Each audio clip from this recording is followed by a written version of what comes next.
Dahil Pilipino ako, inugasan ko yung pinagpalutan ng yan, dyan kanina ang Bodel Test, yung seafoods. Yan. At ito, i-recycle ko. Sinabon ko, hugasan ko, at bukas, dito ko iluluto yung paksiw na maliliit na isda. Ito siya. Gagawin kong paksiw bukas. Good luck. Ayan, pinatuyo ko. Maya-maya ilalagay ko sa ref para gamitin ko na siya bukas. A few moments later.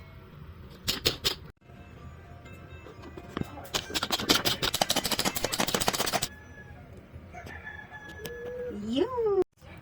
Ayan na. Ito yung ginger.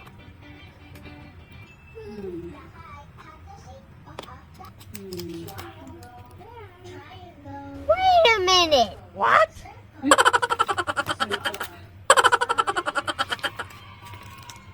Yan. Ilinisin natin yan. Tanggalan natin ang mga dumi-dumi yan. Ito.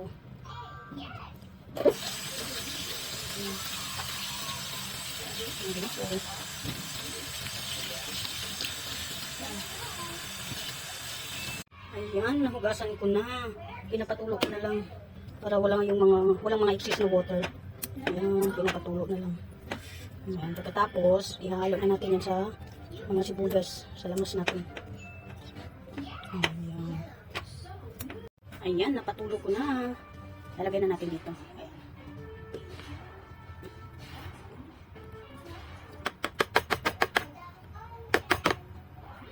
Siyempre, nakaready na yung mga condiments ko. Ayan.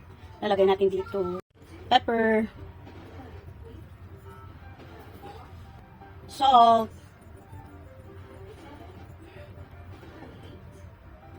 Kalahating magic sarap lang to. Kalahati lang to.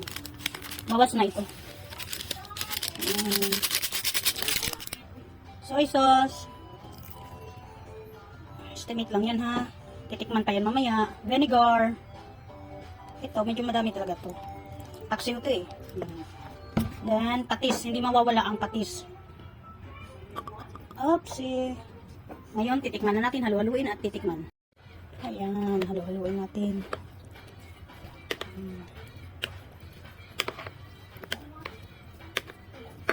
Ayan na, nahalo-halo ko na. Dahan-dahan ng paghalo kasi baka madurog. Alam mo naman, maliliit lang na isda to. So, tinikman ko, okay naman na. Okay na ang lasa. Paksiw na. So, carry na. Pwede nang ibalutin. Ayan. Ito na yung dahon kagabi sa Bodel Fest. Hindi ko tinapon. Ginamit ko siya yan. Ito na yan. Ibabalot ko dito ang isda. Ayan. Nagkamali ako ng hiwa pero okay na yan. Dalawang coat lang natin. Ganyan. Ayan. Ganito lang natin. Ganyan. Tapos, ganyan. Parang ganyan siya, ganyan. Actually, first time kong gumawa nito eh. Nakabalot siya dyan. Dapat balot na balot, pero wala masyadong dahon ng saging. Tinitipid ko lang, kaya yan na, okay na yan. Ayan na.